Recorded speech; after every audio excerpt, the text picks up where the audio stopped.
My crew convinced me to go to that country concert downtown. I didn't want to. I said I was tired, that my wife Jessica was working late showing houses to clients. They insisted, and you know what's ironic? If I hadn't gone that night, I'd still be living a lie. Because that very night I saw my wife kissing another man in the VIP section.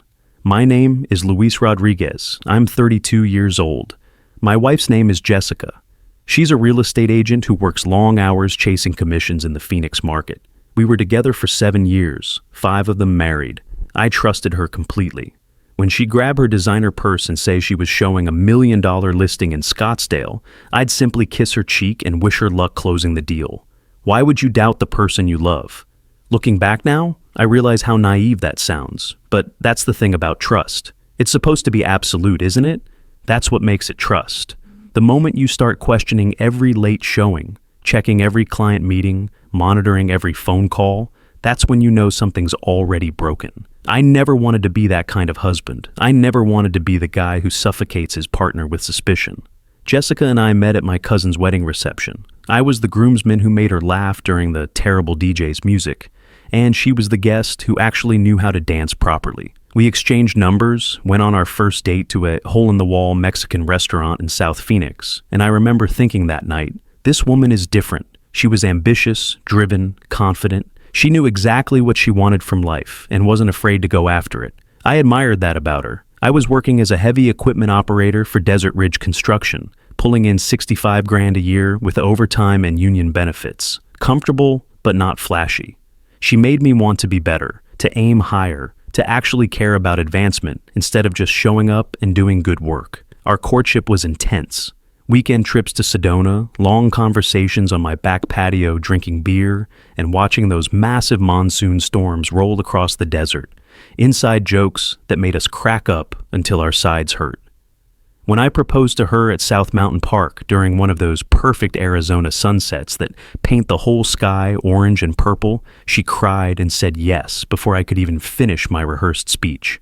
The wedding was beautiful. Her parents loved me despite the obvious class difference. My family adored her, despite thinking she was probably too good for a guy who operated excavators for a living. Everyone said we were perfect together, and I believed it. I believed it with every fiber of my being. The first year of marriage was an adjustment, like everyone warned us it would be.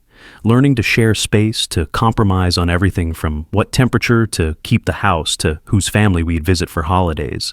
But we navigated it.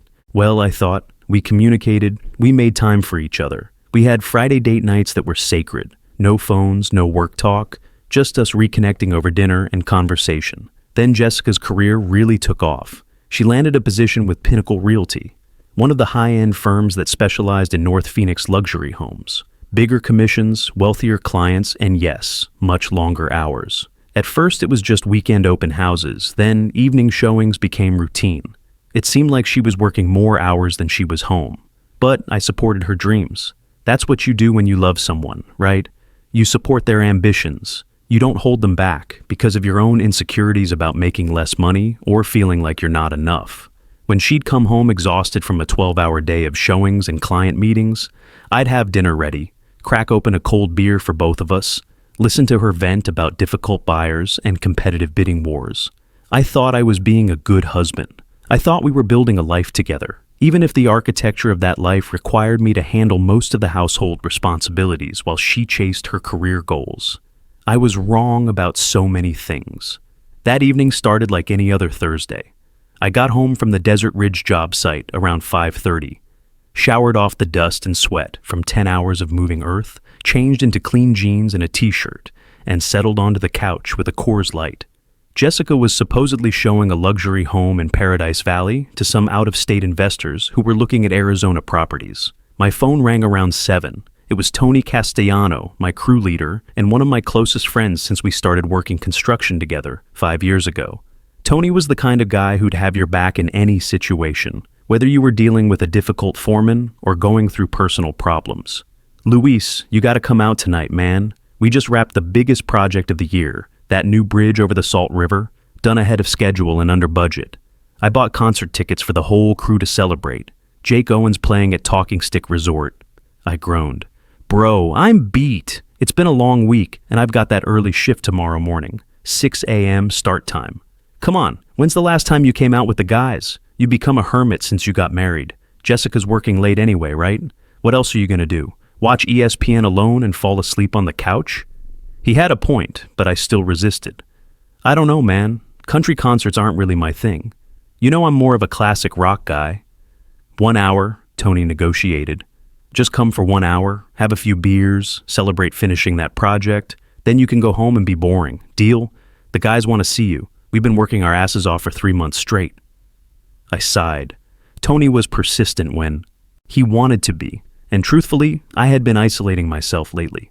Between work and Jessica's crazy schedule, my social life had withered to almost nothing. The guys at work were good people, and I owed them at least an appearance. Fine, 1 hour, but I'm not staying for the whole show. That's my boy. We're meeting at 8, dressed decent. This place isn't some dive bar. After we hung up, I actually felt a small surge of energy. Maybe getting out would be good for me. I'd been living like a monk lately, just working home. I took a shower, put on black jeans and a button-down shirt, checked myself in the mirror. Not bad for a guy who spent his days operating heavy machinery and eating lunch out of a cooler. I texted Jessica, going out with Tony and the crew to celebrate finishing the project. Miss you, hope the showing goes well. She responded almost immediately. Have fun, baby. Don't drink too much. Client is being difficult as usual. Love you. I smiled at my phone. See, everything was fine. I was just being paranoid earlier when I'd had that weird feeling in my gut. That strange intuition that something was off. That was just anxiety talking, the kind that creeps up when you spend too much time alone with your thoughts and start imagining problems that don't exist. Talking Stick Resort was packed when I arrived. The bass from the opening band vibrated through the floor, through my chest. Stage lights cut through the desert evening air, and the place was buzzing with energy. Beautiful people in expensive Western wear clustered around high-top tables, shouting conversations over the noise. The whole scene felt bigger and more upscale than I was used to. I found Tony and the crew near the bar area. Mike Santos, our youngest guy at 24, was already 3 drinks deep and happy to see me. Luis, you actually came. I thought you turned into one of those guys who disappears completely when he gets married. We laughed, did shots of Jameson to celebrate the bridge project, fell into the easy rhythm of working man friendship. Job site stories, complaints about management, good-natured insults about each other's work skills and personal habits. For the first time in weeks, I felt relaxed, present, connected to something other than my excavator controls or an empty house. Tony slapped me on the back. See, this is what you've been missing, hermit. Good times with good people. Jessica's got you locked down tight. She's not like that, I defended automatically. She's just focused on her career right now, building something for our future. Yeah, building something all right, Mike muttered into his beer, but Tony shot him a look and he dropped it. That's when I saw her. At first it was just a glimpse, a flash of familiar dark hair across the crowded venue. My brain registered it, but dismissed it immediately. Jessica was in Paradise Valley, 90 minutes away, showing a $1 million house to investors. This was just some woman who happened to have similar hair. But something made me look again, some primal instinct that overrides logic and rational thinking. She was standing near the VIP section, approximately 50 feet away. The lighting was dim, the crowd was thick, but I knew. I knew the way she stood, the way she tilted her head when she laughed, the exact curve of her shoulder in that black dress I'd watched her buy 2 months ago when we went shopping at Scottsdale Fashion Square. My heart started pounding like I'd just run a sprint in full gear. This wasn't possible. This had to be a mistake. Maybe the client meeting had ended early. Maybe there was some business networking event here, and she'd come to make connections with wealthy clients who might need real estate services. But even as I constructed these explanations in my head, I knew they were lies. I knew because of the way she was standing close to a man I'd never seen before, because of the way she was smiling at him with that special smile, the one I thought she saved just for me, because of the intimate distance between them that spoke of familiarity, of comfort, of something that made my stomach turn to ice. You okay, man? Tony was looking at me with concern. You look like you've seen a ghost. I couldn't speak. I just pointed across the venue. Tony followed my gaze and his expression changed instantly. Oh, shit. Luis, that can't be. But it was. I started moving toward them, pushing through the crowd of country music fans and weekend partiers. My crew called after me, but their voices seemed distant, muffled, like I was underwater. Everything had narrowed to a single point. My wife standing in a VIP section she couldn't afford, in a place she shouldn't be, with a man who wasn't me. The VIP section. That's what really hit me. Jessica and I talked about money constantly. We budgeted for everything. She drove a used Honda because we were saving for a bigger house. She bought store-brand groceries because every dollar mattered. But somehow she had money to get into the VIP section at a resort concert. I was about 10 feet away when she laughed at something he said, reached up with both hands, and kissed him. Not a peck on the cheek, not an accidental brush of lips. A real kiss, deep and passionate. The kind of kiss that tells a story of other kisses, of history, of a relationship that exists in shadows and lies. The world stopped, actually stopped. I could hear my own heartbeat, could feel each individual pulse of blood through my veins. Every sound in the venue faded to white noise, except for the rushing in my ears. I watched my wife, pull away from this stranger's mouth and smile up at him with that look of pure happiness that I thought she reserved only for me. Time moved in slow motion. I saw every detail with crystal clarity, his hands on her waist, her fingers playing with his collar, the way they looked at each other like they were the only two people in the world, the intimate body language that spoke of comfort and familiarity, and everything that was supposed to be mine. I don't remember deciding to approach them. My body moved on autopilot, driven by something primal and hurt and furious that I didn't even recognize as coming from me. Jessica. My voice came out steady, cold. I barely recognized it as my own. She turned. Her face went through about 5 different emotions in 2 seconds. Confusion, recognition, shock, fear, and then a desperate attempt at composure that was almost insulting to watch.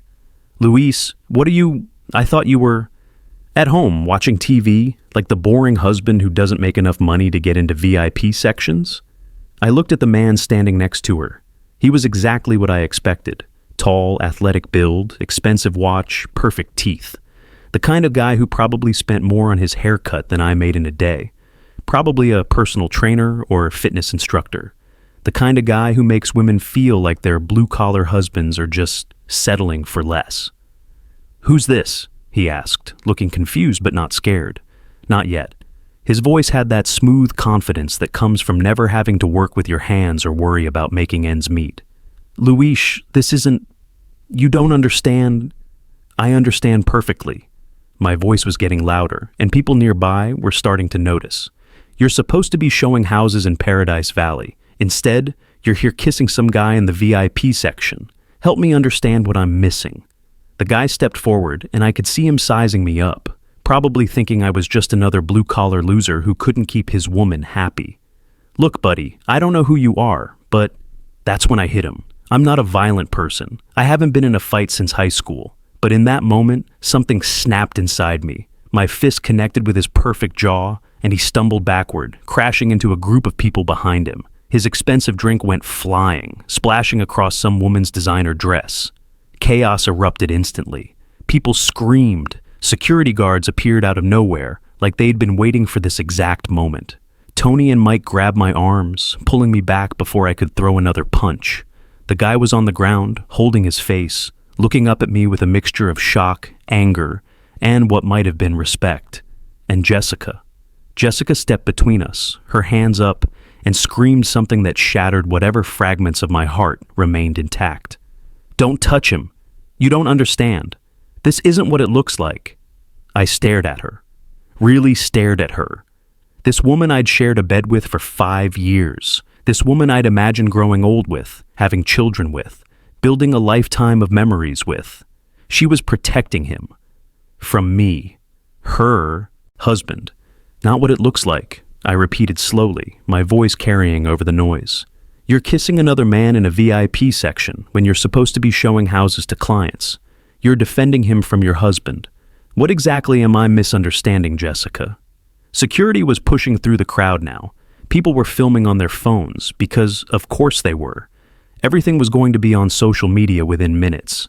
The guy was getting to his feet, being helped by his friends, checking his jaw to see if I'd broken anything. "Sir, you need to leave now." A large security guard gripped my arm firmly but not roughly. He'd probably seen this kind of drama before. Cheating spouses, angry husbands, public confrontations. Just another Thursday night at a resort venue. I didn't resist. I looked at Jessica one more time. She was crying, mascara running down her cheeks, reaching for me like she actually thought I might forgive her if she could just explain. "Luis, please let me explain. It's not what you think." "Don't," I said quietly, but my voice carried. "Don't say another word. We're done. Completely done. You can't just watch me." I let security escort me out, let Tony and Mike follow, asking questions I couldn't answer. I stood in the parking lot in the cool desert night air, my hand throbbing, my mind completely blank. The sounds of the concert continued inside, Jake Owen singing about heartbreak in small towns, while my entire world collapsed in a resort parking lot. "Dude, what the hell just happened in there?" Mike asked, still processing what he had witnessed. "That was my wife," I said. "That was Jessica." Tony put his hand on my shoulder. "Man, I'm sorry. I had no idea. If I hadn't made you come tonight..." "No," I shook my head. "You did me a favor. I needed to see this." "What are you gonna do?" That was the question, wasn't it?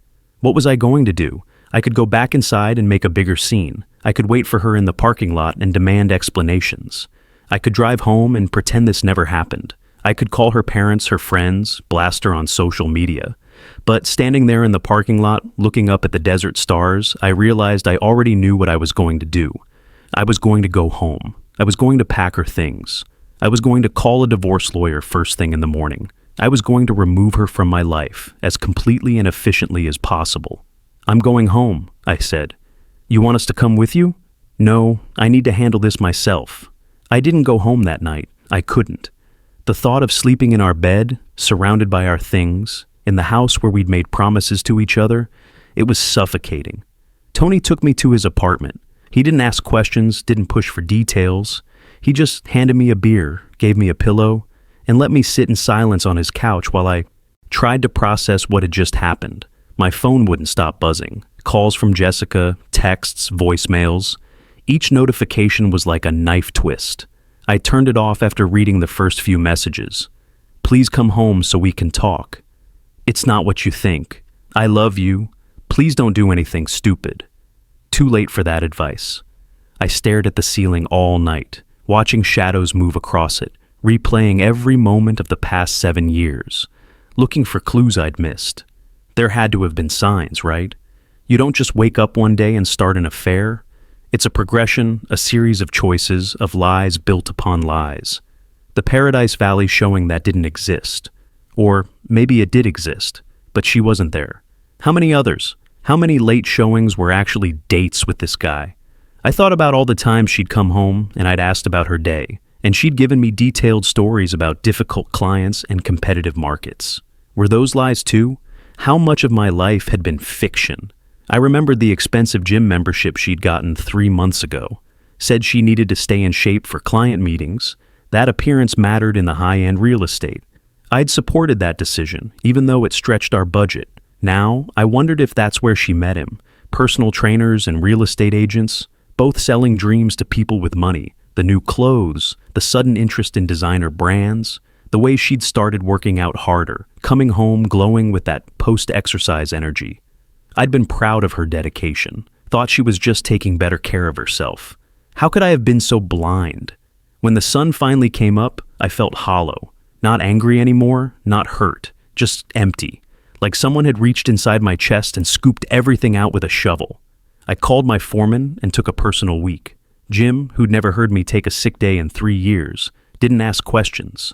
Good supervisors know when to give a man space. I turned my phone back on and immediately blocked Jessica's number. 23 missed calls, 17 text messages, 4 voicemails I deleted without listening to.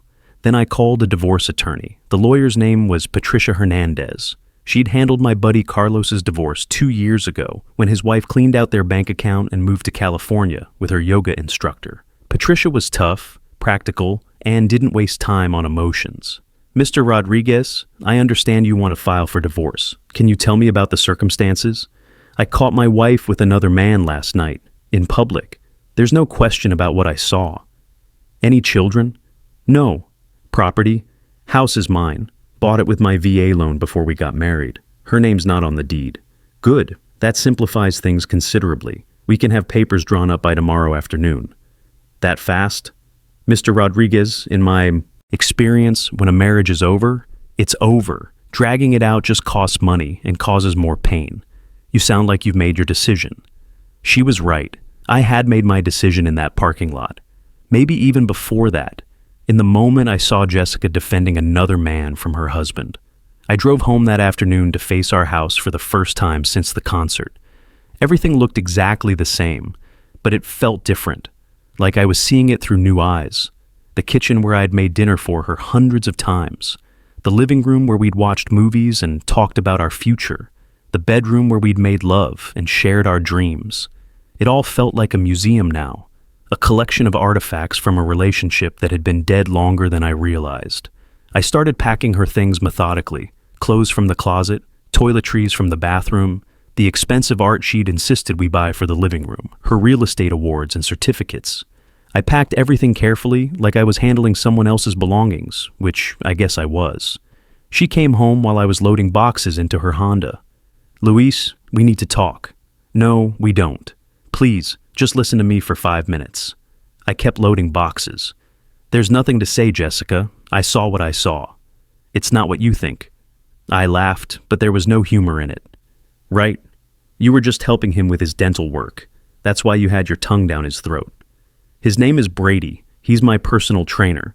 I don't care what his name is. It started as just friendship. Someone to talk to about work stress. You've been so distant lately. Always tired from construction work. I stopped loading boxes and looked at her. Really looked at her. So, this is my fault? That's not what I'm saying. It sounds exactly like what you're saying. I work too much, so you decided to find comfort with your personal trainer. Luis, please. How long? She was crying now, mascara running down her face just like last night. What? How long have you been sleeping with him? We haven't. It's not like that. Don't lie to me anymore, Jessica. I'm done with lies. How long? 3 months.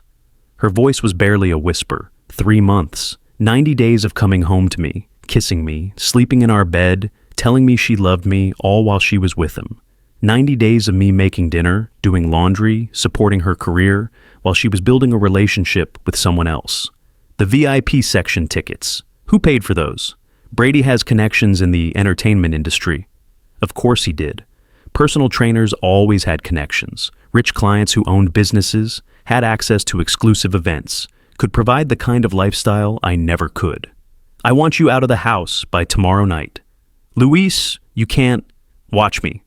I handed her the last box. Your lawyer can contact Patricia Hernandez about the divorce proceedings. Don't contact me directly anymore. This is crazy. We can work through this. People make mistakes.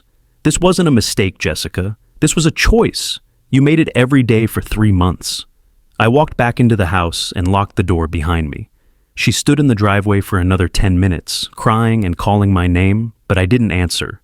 Eventually, she drove away.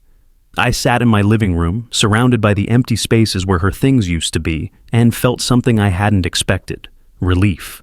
For the first time in months, maybe years, I felt like I could breathe. Through Tony and other mutual friends, I eventually learned the rest of the story. Not because I went looking for it, I genuinely tried to move on, but because people love to gossip, especially about dramatic relationship implosions that happen in public venues. Jessica's affair partner was named Brady Stevens. He was a personal trainer at one of those high-end gyms in North Phoenix, where rich housewives and successful businesswomen went to stay in shape and feel good about themselves. They'd met when she joined Elite Fitness 6 months earlier, claiming she needed to network with wealthy clients and maintain her professional appearance. The affair had started as flirtation during training sessions, then progressed to texting, then to meeting up after her supposed client showings. Some of her real estate appointments were legitimate, but many were fabricated. She'd block out time on her calendar for fake showings and actually meet Brady at his apartment or some hotel. The truly sick part? She'd once told me about a colleague who was cheating on her husband, and we'd discussed how pathetic and selfish cheaters were. She looked right at me and said, "I could never do that to you. The betrayal would kill me." And I'd believed her completely. The night I caught them wasn't even supposed to happen. Brady had VIP tickets through some wealthy client connection, and they thought they were safe because it was a Thursday night and I never went out during the week. They never imagined I'd be there with my crew, celebrating a finished project. The odds were infinitesimal, but I was, and her entire carefully constructed double life collapsed in seconds. Here's the part that might sound petty, but gave me grim satisfaction. Brady ghosted her almost immediately after our confrontation. After the drama and the scene and the inevitable social media attention from people filming with their phones, he apparently decided she wasn't worth the trouble. He blocked her number, started training different clients, and within 2 weeks was posting photos with a different woman. Jessica had destroyed her marriage for a man who discarded her the moment things got complicated. There's probably a lesson there about how people who help you cheat will rarely stick around for the consequences. But I didn't need to learn it. She did. The divorce was surprisingly straightforward. Jessica didn't contest anything. She signed the papers without drama, hired her own attorney, who barely communicated with Patricia, and moved out of the house within the week I'd requested. She took her clothes, her real estate awards, some furniture from her home office, and a few pieces of expensive art we'd bought together. She left her key on the kitchen counter the day the movers came. I stayed at Tony's place. I didn't want to see her, didn't want to risk a conversation that might make me feel sorry for her. Friends told me she was a mess afterward, that she'd lost weight, was talking to someone professionally, had apparently taken a leave of absence from Pinnacle Realty because facing colleagues who knew about the affair was too humiliating. Part of me felt satisfied by this, but mostly I just felt nothing. The hardest part wasn't the legal process or dividing assets. It was the small moments. Waking up and instinctively reaching for her side of the bed, only to find it empty and cold. Making coffee and automatically pouring 2 cups. Hearing a song on the radio that we danced to in our living room and having to pull my truck over because I couldn't see through the tears. It was walking past restaurants where we'd celebrated anniversaries, avoiding the grocery store aisles that carried her favorite wine, changing my route home because it passed the Pinnacle Realty office where she worked. It was the phantom pain of losing someone who was never really there to begin with. 6 months after that night at the concert, I was a different person. Not better, not worse, just different. I'd thrown myself into work, picking up every overtime shift available. The union brothers had my back, never asking questions, but always making sure I wasn't alone if I didn't want to be. I'd started working out at a regular gym, not some fancy place where personal trainers preyed on married women, just a basic 24-hour fitness center where guys like me went to blow off steam. Physical pain distracted from emotional pain, and the endorphins helped me sleep. I'd reconnected with old friends I'd neglected during my marriage, went to more barbecues, weekend fishing trips to Bartlett Lake, Monday night football gatherings at Tony's place, learned to be alone without being lonely. The house that had once felt like a museum of dead dreams slowly became mine again. I repainted the bedroom, donated the furniture Jessica had left behind, bought new sheets that didn't carry her scent or memory. I adopted a dog from the county shelter, a pit bull mix named Ranger who'd been abandoned by his previous owners. Seemed fitting. I didn't date, wasn't interested. The idea of trusting someone with my heart again felt impossible.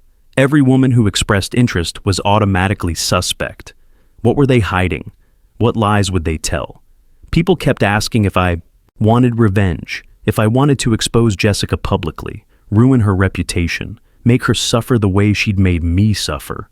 I didn't. Not because I'm noble or enlightened, but because I realized something important. The best revenge isn't destruction. It's indifference. It's moving forward while they're stuck in the wreckage of their choices. Jessica lost more than a husband. She lost her integrity, her self-respect, her place in our social circle, most of whom quietly stopped inviting her to things, and apparently her career momentum. She'd traded a stable marriage and a life we were building together for a fling with a guy who couldn't even be bothered to return her calls once things got complicated. The universe had delivered its own justice. I didn't need to add to it. If my crew hadn't insisted I come out that night, if I'd stayed home like I wanted, watching ESPN and drinking beer alone, if I'd missed that concert, I would still be living a lie. I'd still be the fool who believed every late showing, every client meeting, every carefully rehearsed story about difficult buyers and competitive markets. The truth would have come out eventually. It always does. But it might have been years later, after we'd had children, maybe after we'd bought a bigger house together. The pain would have been exponentially worse. That night at the concert destroyed me, but it also saved me. It gave me something precious and rare, clarity. The absolute certainty that leaving was the right choice. No doubts, no what-ifs, no wondering if I'd made a mistake. So, when people say they're sorry about what happened to me, I've started responding differently. I'm not, I tell them. It hurt like hell, and I wouldn't wish it on anyone, but I'm not sorry I found out. I'm not sorry I walked away. I'm not sorry I chose myself. It's been a year since that night. I'm sitting on my back patio with Ranger sleeping at my feet, watching the sunset paint the Sonoran Desert in shades of orange and purple. The house is quiet, but not empty. There's a difference. I'm 33 now, single, living in a house I own outright with a dog I rescued, pursuing dreams that are entirely my own. And you know what? I'm happy. Genuinely, authentically happy in a way I never was during those 5 years of marriage. Because this happiness is mine. It's not dependent on someone else's choices or someone else's honesty. It's just mine, and nobody can take that away from me. Sometimes the worst thing that ever happens to you is actually fate saving you from wasting more years on the wrong person. Sometimes you have to lose who you were to discover who you're meant to be. And sometimes fate drags you to a country concert on a Thursday night, not for entertainment, but to open your eyes to a truth you needed to see, even if it destroys you in the process. Even if rebuilding takes everything you have. Because a life built on truth, no matter how painful the truth is, will always be better than a life built on lies, no matter how comfortable those lies feel. That's the truth nobody tells you about betrayal. Sometimes it's not the end of your story. Sometimes it's just the beginning of a better one.